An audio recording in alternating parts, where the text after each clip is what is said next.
Had Lao Tzu been a philosopher, things would have been easy. You could have understood him. He is a mystery because he is not a philosopher. He is not even an anti-philosophy because both depend on logic. He is absurd. Philosophies depend on logic.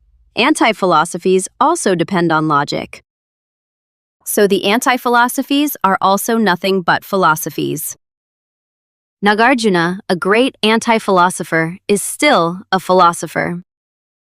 He talks, he argues, he discusses in the same way as any philosopher. He discusses against philosophy, argues against philosophy, but the argument is the same. And logic is a whore. There is a story one of Lao Tzu's greatest disciples, Lao Tzu, reports it. Lao Tzu, Chuang Tzu, and Lao Tzu are the three pillars of the world of Tao. Lao Tzu goes on talking in epigrams, maxims he does not even elaborate. But Lao Tzu and Chuang Tzu, being disciples of Lao Tzu, cannot argue. They go on telling parables, stories, analogies. This word has to be continuously remembered. Tao cannot be explained, only analogies can be given, indications. Tao cannot be discussed, it can only be shown. So a deep sympathetic heart is needed. It is not a question of the mind at all. Lao Tzu reports a story that happened once in his town. The richest man of the town was crossing the river, and the river was in flood. And there arose a great storm, and just in midstream, the boat overturned. Somehow, the boatman escaped, but he couldn't save the rich man. The rich man was drowned. A great search was made.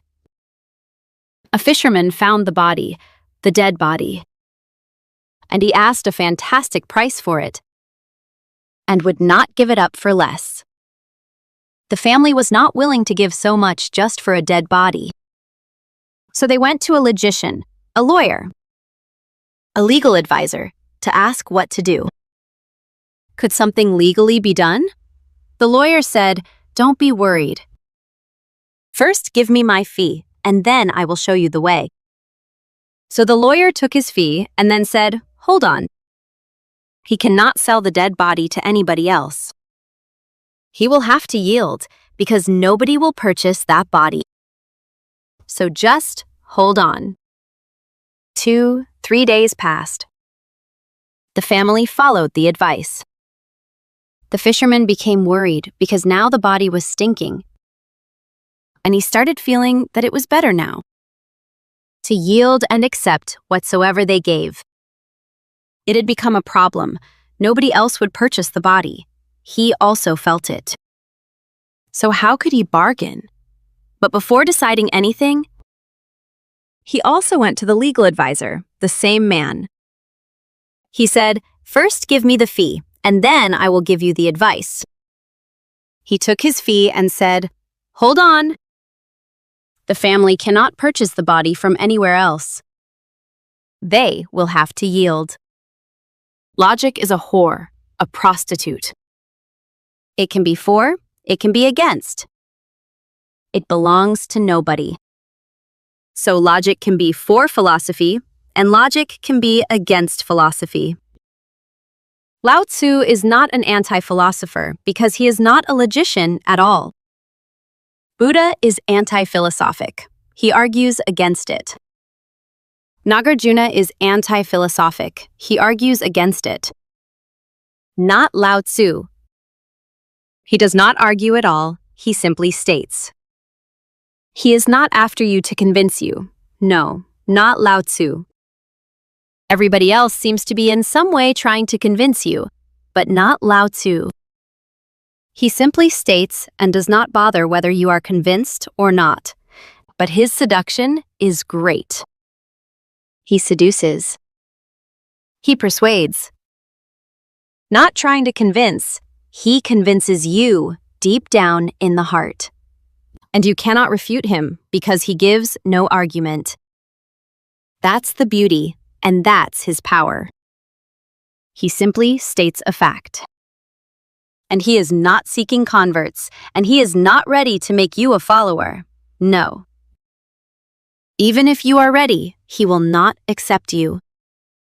But he seduces. His seduction is very subtle and indirect. His seduction is non-aggressive. His seduction is feminine. There are two types of seduction. When a man seduces a woman, he is aggressive. He tries in every way, takes the initiative, sets a trap. He makes all the efforts that he can make. A woman seduces in a totally different way. She does not take the initiative. She does not set any trap. She does not go after the man, in fact. She pretends that she is not much interested. The man can fail, but the woman never fails. That is the feminine seduction. Her trap is very subtle. You cannot get out of it. It has no loopholes. And without chasing you, she chases you. She haunts you in your dreams, never knocks on your door, but haunts you in your dreams, never shows any interest, but becomes the deepest fantasy in your being. That is the feminine trick. And Lao Tzu is a great believer in the feminine mind. We will come across it. So remember, Lao Tzu's world is not of logic, but analogy. Logic is apparent, direct. Either you have to be convinced, or you have to convince the opponent. Either you have to follow it, become a follower, or you become the enemy. You have to choose. With logic, your mind has to be active. It is easy. Nothing is difficult about it. Everybody argues. More or less, everybody is a logician, good or bad. Everybody is a philosopher. If you want to understand Lao Tzu that old way won't help. You will have to put your logic aside. Because he is not chasing you as a logician. He is not arguing against you. If you argue against him, it will be ridiculous because he has not argued at all. He simply gives an analogy. What is analogy? If I have a certain experience that you don't have, then how am I to describe it to you? The only way is an analogy. Some experience that you have. It is not exactly the same as one that I have, but some similarity exists. So I say that it is like the experience you have, not exactly like it. Not exactly the same, but a small similarity exists. That small similarity understood will become the bridge. That's why those who have come to the ultimate ecstasy say it is. Like two lovers in deep embrace. It is like two lovers in deep orgasm. It is like when the sex act comes to a peak. This is analogy. They are not saying that it is this. No. They are not saying anything like that. They are simply saying that your experience has nothing else, which can become a bridge. Jesus says, God is love. This is an analogy. In your life, the highest is love.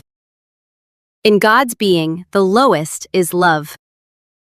The lowest of the divine and the highest of the human meet. That is the boundary. The highest that humanity can reach is love.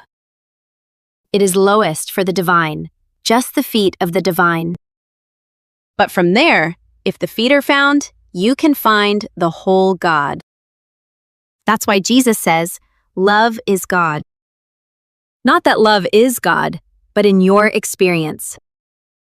Nothing else exists through which an analogy can be made. So don't take Lao Tzu verbally and literally. These are all analogies. If he says the spirit of the valley, this is an analogy.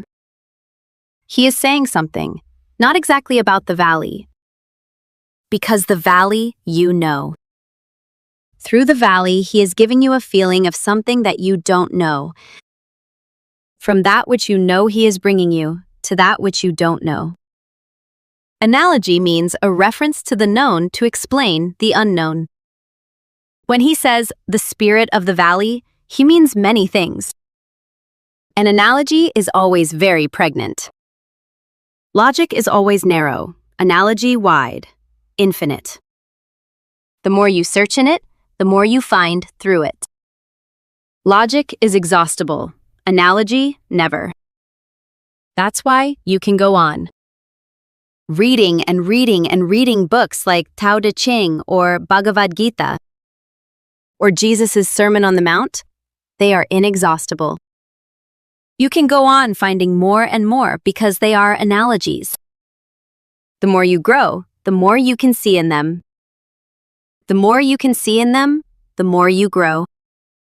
The more you grow, the more you can see again.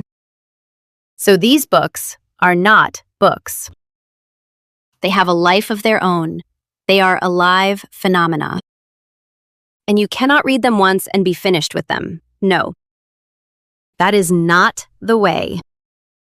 A logical book can be read once and be finished, understood. You can throw it in the rubbish. But a book of analogy is poetry. It changes with your moods. It changes with your insight. It changes with your growth. It gives you different visions in your different states of mind. The analogy remains the same. For example, love is God. You cannot make love. Love is not an act. Sex is an act. Love is not an act. It is a state of being. You can be in it, but you cannot make it. You fall in it, it is not an effort. Sex can be made, not love. How can you make love for money? It comes on its own. It has its own mysterious ways. You cannot control it. You can only be controlled by it. You cannot possess it. You can only be possessed by it. Sex can be done, not love. You can make sex, but you cannot make love. You can only be in love. The analogy will become deeper for you. If you have known love which is beyond sex, in which sex simply disappears, and the whole sexual energy is transformed into ecstasy. If you have known that love, then love is God will have a different meaning for you. So analogy depends on you. And a book of analogy like Lao Tzu's has to be read again and again. It is a life work. You cannot simply read it in a paperback and throw it away. It is a treasure to be carried. It is a lifelong work. It is a lifelong discipline to enter the analogy. Logic is superficial. You can understand Aristotle.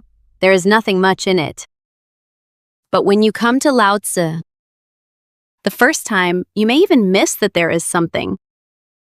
But by and by, Lao Tzu will haunt you. His attraction is feminine. By and by, he will catch hold of your being. You have only to allow him. In logic, you have to fight in analogy. You have to be sympathetic. You have to allow it. Only then can the analogy flower. So only in deep sympathy and reverence, in deep faith and trust, can Lao Tzu be understood. There is no other way.